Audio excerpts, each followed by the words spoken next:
Be wa misi ngili miongwena ni ithamite kuma isioni ila inekala vakuvi na musi ndini walanio ula silikali itwaisie wa kukuthwa andu kuma maikaloni me vakuvi na mbusi musini wa Ilovi. Minisa wa usisei wa ndini Profesa Kithure Kindiki ni watambuka isioni kuthukanio Ilovi ivo Mathare na ila enenthi mbe wa ngilia na imwe na miongo nyanya na imwe mathamite vakuvi na mbusi sia Ngong na Nairobi River. Benjamin Mwaka na mauvoa.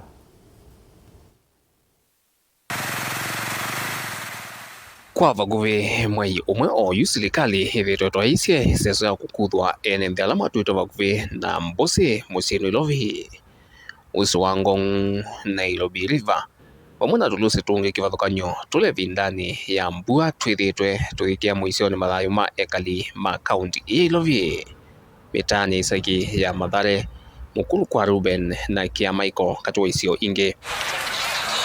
Omonde Minister Muviano usisei wa ndini Profesa Kithure Kindiki Mathare kukunikila iseso ya kukuthwa ene nthia kuma maikaloni ano na wila yithitwe na mutea wa kitai. This time round, the government has ordered all those people who have constructed houses, businesses, or those who are farming in the riparian corridors to vacate that corridor. And if they don't, we will remove them by force. Tumeanza kule Nairobi, tumetoa watu 181,000 people who had constructed on the banks of the Nairobi rivers, that is the Nairobi River, Mathare River, and Ngong River.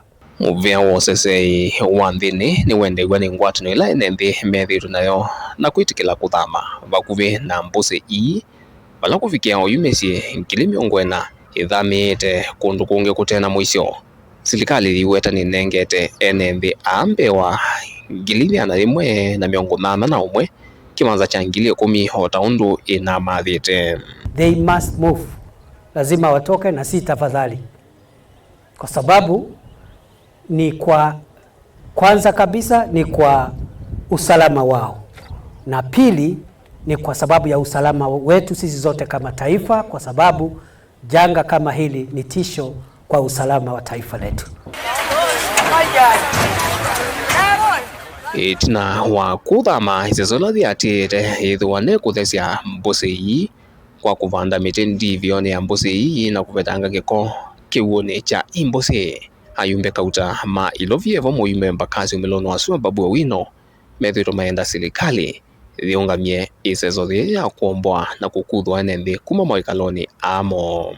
And it is shameful for the government to act in such an unbecoming way. The government that is claiming to have been voted in by the hustlers, the same hustlers that are being destroyed, as Ruto is busy having his sweet time in the United States of America, enjoying with his family. There are families who are suffering back in Kenya. There are families who don't have anywhere to go. There are children who will leave school in the evening but find that there are no houses where they will go back to. Na utena iseso thia kukuthwa ene nthi kuma maikaloni mo himu yumbe uwe mbakasi umelono wasua nthini wa kikalona andikimama uvokwi umunthi nuwakanya silikali vikatationa vanini kutwa iseso ya kuomboa ivanda na kuvingisa uthukumi wa na biasala sokoni wa Kikomba.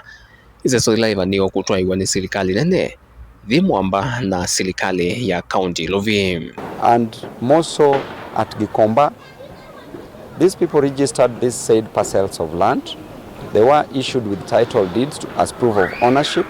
Some were given allotment letters as proof of ownership of these said properties. And now the government is demolishing their properties without even proper consultation, without even information on how they will be compensated.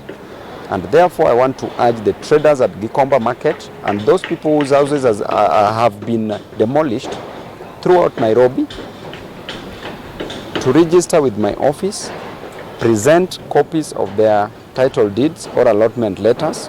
I will take this matter to court. kuma va kauntini ya Ilovi ndilivotia vilingo mauvonye nito wa Benjamin Mwaka.